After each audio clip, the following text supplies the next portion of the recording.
I want to teach you, I want to show you this time. I think this is going to change the way you see astrology and also work with astrology.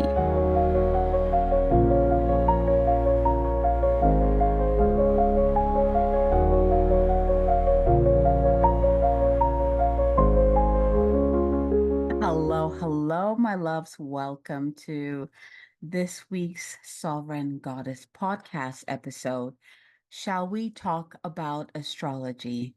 And specifically, I wanted to bring this up because in Moon Goddess Academy, one of the main pillars is know thyself. Especially in my program, Goddess Unleashed, I bring in tools to help the women get to know who they really are beyond who they've been told to be or who someone else said they should be, like beyond the programming, the beliefs, the things that we've inherited, is like really diving deep to discover who they are. And astrology is one of the ancient wisdoms that I bring in to help them do that. I also bring in numerology, gene keys, human design, the wisdom of the tarot, all of that to help them get to who they are, the core of who they are. So I love astrology. Oh my gosh, I mean, I love all the ancient wisdoms, all the ancient studies, or what they would call the occult studies, because it really it reminds you of who you are. And, of course, when we look into astrology, we all start with our sun sign, right? I feel like there's more people who know their sun sign than anything else. You can ask anybody, what's your sun sign? And they'll know what you're talking about, right? Unless they're like, no astrology for me. But I remember the first time I read my astrology, my sun sign is in Virgo, and I was like, okay, I see this, right? There was something else that really changed me. And that's what I want to teach you. I want to show you this time. I think this is going to change the way you see astrology and also work with astrology. Each of the zodiacs represent an element, and there's usually a group of them. So earth, air, water, fire, right? A lot of times people will look at their sun sign, the meaning of their sun sign, and say, this is not me. I don't think this is me at all. And that's because our sun sign is just one aspect of the puzzle of who we are. You got to look at all the planets. You break it down. And our sun sign is what we show to the outside. Our moon sign is about our emotional self, right? Our inner desires, the hidden desires. Our Mercury is how we communicate. Our Venus is how we love. Our Mars is where we get our drive and our passion from, as well as how we fight, right? So, all of the planets, when you look on your astrology chart and you see all the planets, it'd be like sun sign in Virgo, moon sign in this. And the planets, they break it down, like each of them tells you a piece of who you are. So you kind of have to look at everything. I love this because a lot of the practitioners will say these are the big three that you need to focus on, or these are the ones that whether it's ascendant, your rising sign, which, by the way, if you didn't know, your rising sign is your soul. So if you want to know the truth of your soul, look at your rising sign. Like, it's just incredible, right? It's just incredible. But what I want to teach you, so if you know your sun sign, congratulations. If you know your moon, your moon sign with that, and your rising, oh my gosh, amazing. You are further along than most people. But if you know the other planets, if you add that wisdom to it, then oh, yes, yes, you are truly on that path of knowing yourself deeply. So, what I want you to do, and I think this will resonate, especially for those of you who, when you read each of the signs, and you're like, this is not me. Again, it's because it's not complete. One of it, your sun sign alone is not the complete picture for you. It's just one aspect of you. It's the part of you that you show the outside world, but there's also the part of you that it is within you. It's the moon sign, your hidden desires, your inner truth, and that's the part of you that people who you trust, the people that you bring into your inner circle get to experience, right? So again, your sun sign is just one aspect of you, and it's okay if it doesn't resonate with you, because that is an invitation for you to go ahead and look at the other signs. So this is what I've learned. And one of my favorite astrologists is Deborah Silverman, and she wrote a book called The Missing Element. And like when I got that book and when I heard her talk about this, it was incredible. It made so much sense to me. So she focuses at the beginning, like if you're just coming into astrology, she will introduce you to the elements. So she will say, look at your chart. How many of your signs are in the fire sign, earth sign, water, and air? And then you tally it up. And whichever element you have the most is what it shows a lot about how you show up in the world. So, for example, I'm a Virgo sun, my moon is Sagittarius, and my rising is Scorpio. Yes, my soul is Scorpio. Now, if you know me, you're like, that makes sense. Right? Like when I first found out, for the longest time, I had my birth time wrong. And so my rising was Capricorn, and I couldn't quite, I think I connected to it because my sun sign is an earth sign. So I was able to connect to the earth nature of Capricorn. But there was many aspects of Capricorn that I couldn't quite, like, that was not me. For the longest time, I'll look at Scorpios, I'll be like, oh gosh, like I act just like them. Like I get them. I get them. But I didn't know. I was like, oh, I wish I was a Scorpio. I had no idea. And when I finally discovered the true birth time and I put that in there and I saw Scorpio rising, I was like, oh, wow, that makes a lot of sense. That's how it can feel when you look at the complete picture instead of just the one, just the sun sign or just the moon sign. When you look at all the different puzzle pieces, it begins to make sense.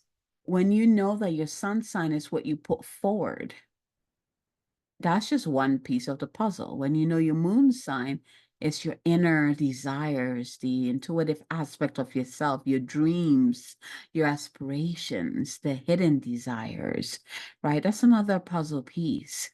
So if you have your chart, go ahead and grab it and then look at all your signs. So, whether it's Virgo, Sagittarius, Leo, all the fire signs are Aries, Leo, and Sagittarius. The earth signs are Capricorn, Taurus, and Virgo. The air signs are Aquarius, Gemini, and Libra. So Aquarius, Gemini, and Libra. The water signs are Cancer, Scorpio, and Pisces. So look in your chart and just see, like it'll say moon in that, sun in that. So look at it. So for example, I have 6 planets that are in fire. And it makes a lot of sense because, most of the time when I ask people to guess my sign, they tend to guess a fire sign and it cracks me up. And although it makes sense, with the Sagittarius moon, what they usually don't realize is how many planets I have in fire, right? And then followed by, I have, yeah, 6 planet in fire. And then the rest, like, for example, I have 2 planets in earth. Even though I'm a Virgo sun, I just have 2 planets in earth. I have 2 planets in air, 2 planets. Two, yeah, is it two? No. So I have my rising in water and my Saturn is also in water. So two. There we go. There we go. I was like missing something here. So you can see I'm a Virgo. I always described myself as a Virgo as that I am the kind of earth that is like molten lava. I always say like I'm a molten lava. I'm a earth on fire and in movement, that nice magma that flows on the earth. That's me. And if you look at my chart, that's exactly what it is. I have a lot of fire. So yes, I'm an earth sign in terms of the sun sign, but a lot of the other signs are in the fire element. So this kind of Virgo is going to be a very fiery Virgo compared to other earth signs, right? So you got to look at yours. How many signs do you have in each element and which one is the dominant, right? And then it is like, okay. And if you're like, okay, what does that mean? Like, I want you to look at the attributes of the different elements, right? Earth, air, water, fire. Earth is groundedness. It's about the body. It's about the earth. It's about our physical existence. Water is about our emotions, our emotional intelligence. It's about our intuition, our connection, love, right? Air is about the intellect, the teachers, innovation, the inventors. That's the air. And then fire is the leaders. Fire is the igniters. Fire is the go-getters, right? The initiators. So looking at the qualities of each of the elements, whichever is predominant in your chart, that says a lot about you. In Deborah Silverman's book, The Missing Element, the second thing that she talks about is like, which elements are you missing in your chart, right? My first chart, like the earlier chart, I didn't have any water in there. I was missing water. And, of course, that was the wrong time, but it was still like interesting that, why am I missing the element of water? And that's kind of like the invitation I want to send you. Whichever element you are missing in your chart, there's two things. The first one is that it might be that you have already mastered the themes of that element. The second part is that perhaps you are here. That is what you are here to master. The interesting part is this, my first chart with the wrong time, where I didn't have any water signs around me. I also didn't have much water signs around me. My sister's a water sign, and that was my sister and my mom are both water signs. But in terms of friendships, I had a lot of earth and fire and some air in there, but it was a lot of fire and an earth and an air. But I didn't have a lot of water signs. Water signs eluded me. They're actually very very fascinating creatures to me. They're like this mystical, fascinating beings, on this planet, and they're so intense. They're water, but when you meet them, it kind of looks like fire in a way. But then if you look at the way water acts on the planet, right? Water can be nice and soft and peaceful, and it can also be rageful. It can be intense, like you look at the different qualities, even before you read about the elements, look at how the element acts in your life. How does fire act in life? How does air act? How does, earth act? All of that will tell you about the qualities of the elements and how that shows up within us, because we are that. We are all of that. So connecting ourselves to nature helps us to also understand ourselves deeply.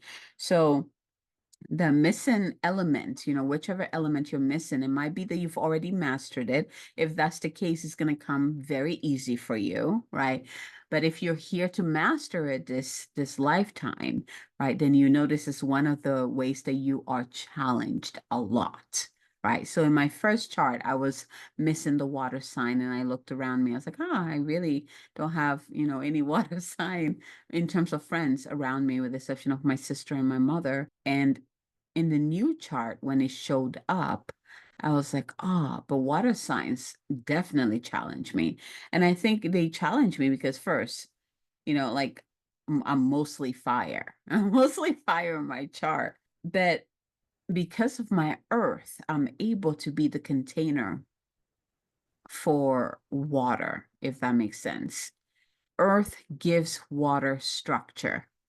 So there's this beautiful dance between water and earth. And, if we were to dive into, deeply into the teachings of the elements, some elements are better with each other than others. For example, fire and water, that you have to create this balance. Otherwise, it's going to feel like fire is trying to overpower, water, or water is trying to dim out fire, right? So when you recognize the people around you and what elements they are, and what element you are, you can kind of learn to like how to communicate with each other better, right? If you're, one of your coworkers fire and you are water, there's definitely going to be some kind of friction going on until you recognize that, hey, I'm not trying to dampen your fire, right?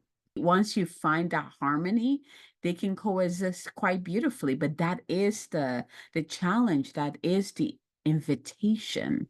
So, yeah, so my homework to you is to look in your chart and tally up how many signs do you have in each of the elements, and which element are you predominantly in? So when you figure that out, you can say, I am, for example, my sun sign is Virgo. You can say, I would say I'm a fiery Virgo because I have 6 planets in fire.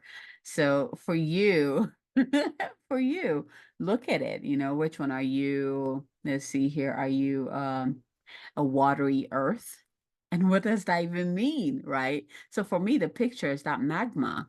And it's like earth. I have that earth qualities, but I have the ability to move beautifully through life because of the fire.